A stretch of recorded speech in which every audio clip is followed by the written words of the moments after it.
Alrighty, everyone, and welcome to yet another session recap. This time, session 18, I believe. So it all starts out at the top of the ruins there, right after the Battle of Gelatinous Cube and the arcane energy blast that went off. Fickle, the pixie from Uruk, she alerts the party that their friend has been following them, and Fel's like, what friend? Oh, Exaden. Oh yeah, I totally knew about the entire time. This was just so Exaden could just be back into the fray, because he is back for now. James is back playing, so that's good. We miss our paladin friend. Now this session unfortunately has a lot of technical glitches in it, not on my end, but just on Roll20's end. We couldn't get the video and voice to really work as well as it has been the past couple of sessions, which is unfortunate. We had just been doing so well with technical glitches, and, well, it just didn't really work out for us this time. For the first hour or so, hour and a half of the session, there was constant disconnects, reconnects. I tried to cut out some of those, the more obvious ones of the actual footage. So hopefully it was okay for everyone that watched it. All right. So yes, James joins the party back, and the party descends into the ruins. This room has a lot of glyphs on it, and at first the players are thinking some type of puzzle. And that initially was the plan for this room. But I was like, no. I have something like that in the next room. Let's try and make this a trap room, so to speak, to test the group's hardiness, their battle worthiness, their honor, so to speak. And as soon as the last player hits the floor, Azers appear. And unfortunately, I had set this up for a 5 PC party, but John had not shown up at this point. He does later on during this battle, so it turns out okay. Now, the Azers are pretty hardy for a challenge rating 2. You know, if you hit them on a successful melee attack, you just get 1d10 fire damage dealt back to you. So it's really rough. You kind of got to do a lot of damage to them in a single attack to make it worth your while. So the battle goes on. And it would be a fun battle if not for the glitches, because it was a mobile battle for Atlas and Fel, who moved around a lot. Greem did well, actually. Greem kind of saved the day with the spiritual guardians or whatever. It's just insanely OP, I think, which is fine. Some spells just are, and that's just how it is. I don't really like lowering any of the damage on spells. The spells are there for a reason. Some spells are just really good, and that's that. Okay, so after that, they take a short rest. They debate on it for a little bit. They look down the tunnel, because the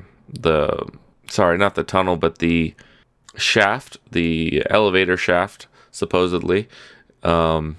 And they see that they're not too far away. They've got probably one more floor before the bottom of this part of the ruin. And they see 4 golden scarabs down there. And they're also blocked off from the top because the barrier closed in.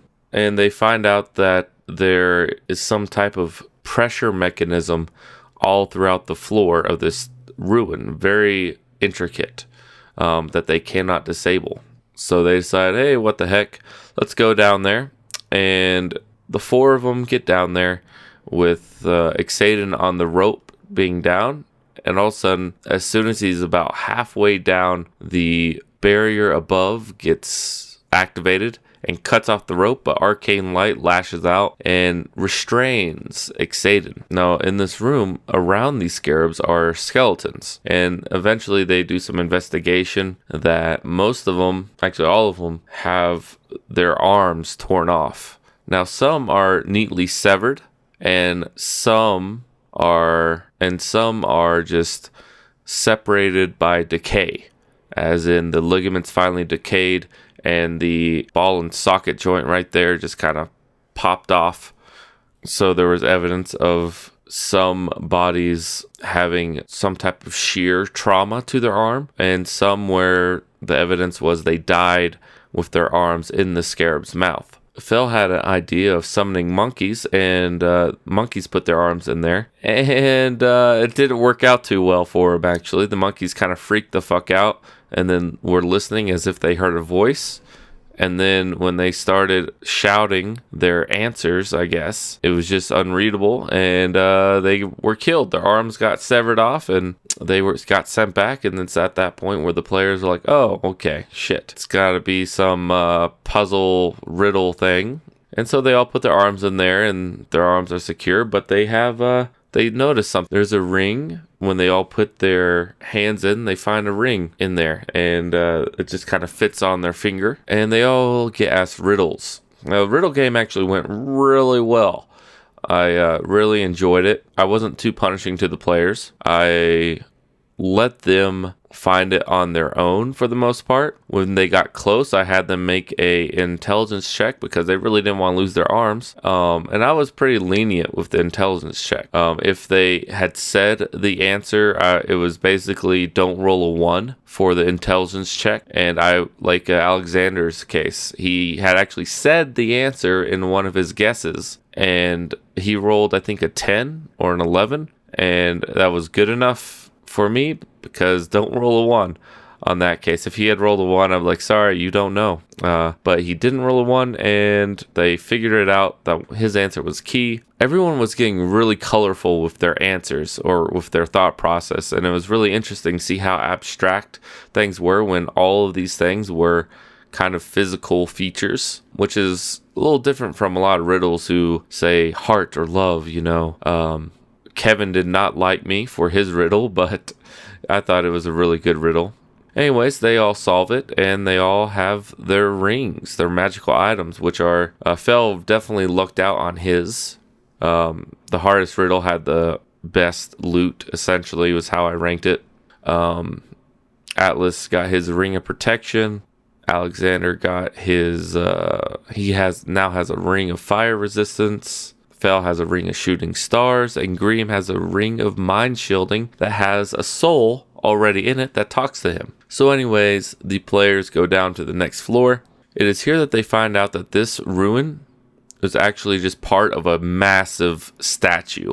They've been going down a leg, actually only part of a leg, like 3/4 of a leg of a statue this entire way down.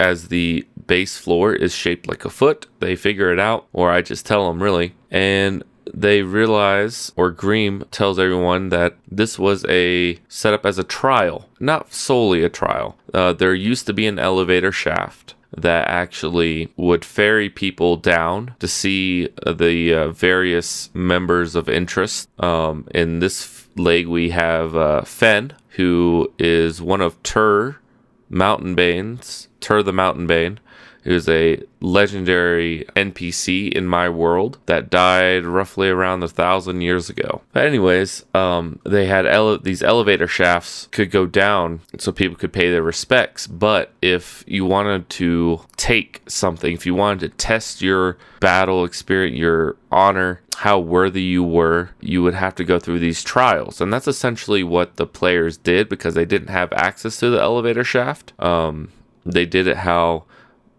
members long ago would take part in this trial. And Greem says, we can take anything down here that we want. Normally it was restricted to 1 item per person, but there's no enforcer of this law anymore, so they shouldn't feel too bad about just taking what they want. And Ixaden, at this point, we lost James. He was a little drunk, and his computer actually did stop working for the most part as well. But he got a great sword, which is really great. No, it is really good great sword. It's kind of a custom sword here. It's a Giant's Bane great sword that deals extra damage to giants, but acts as +1 magical great sword for everything, and it does insane amount of damage on a critical hit. It also glows yellow. The runes on it glow yellow when giant or giant kin are within a mile of their location. So yeah, they find out about Fen, who is one of Tur's companions, and they essentially take what they want and start the journey home. And that's pretty much end of session. Although at the end, Fickle did start laying down a little bit of the end is nigh talk, you know. She seemed a little down, and some of the players picked up on it, which thank God they did, because I was laying it on really thick. So that's good. Anyways, so that's the end of the session there. So aside from the technical difficulties that we had, I felt the session went rather well. The players did seem to get back into it after the issues had subsided, after our first break after the battle. I really wish we didn't have them during that battle, because I wanted to do a couple extra things, but wasn't able to do it. For instance, when they stepped on a certain rune, I wanted that rune to explode in a 5-foot radius. So a 15-foot cube essentially around that area would explode in fire. But I didn't really implement that. Technical difficulties kind of threw me off my notes I had for the running that encounter. So I just kind of ran it mano a mano, which is a little sad. And I don't think the players really were feeling the battle because of technical issues anyway. So even if I hadn't forgot, I don't know if I would have used them battle notes anyways. So not the best session as far as that goes, because everyone was out of it due to technical glitches, including myself. But it was a fun session overall. Like I said, everyone really enjoyed the riddle part afterwards. So they have magical items now. They're a little lacking on that side. They're level 9. I felt they should have a little bit better items. And so they all have rings. Rings are fairly rare overall. Atlas, Ring of Protection. Fel has Ring of Shooting Stars, which is a very rare ring. So yeah, they're doing okay for now in the magical item department, at least for another 2 levels, I'd say. Once they reach level 11, I might think about giving them something else or letting other things cross their path. And of course, they could always try and buy things. Magical items are going to start appearing in merchant shops now that new lands have arisen. Scavengers have started to search the land. So there are going to be some merchants that are starting to carry some rare type of items. Now, scrolls and then potions and the like, those things are always going to be somewhat common. But I'm talking about big items, you know, like maybe a magical swords, daggers, shields, things of that nature. Wondrous items, for instance. But yeah, this really wraps up the beginning segment of this chapter. All they have left to do is find or deal with the goblins, and they don't really have to if they don't want to. I might just assign it to NPCs if they decide to go on with the main quest,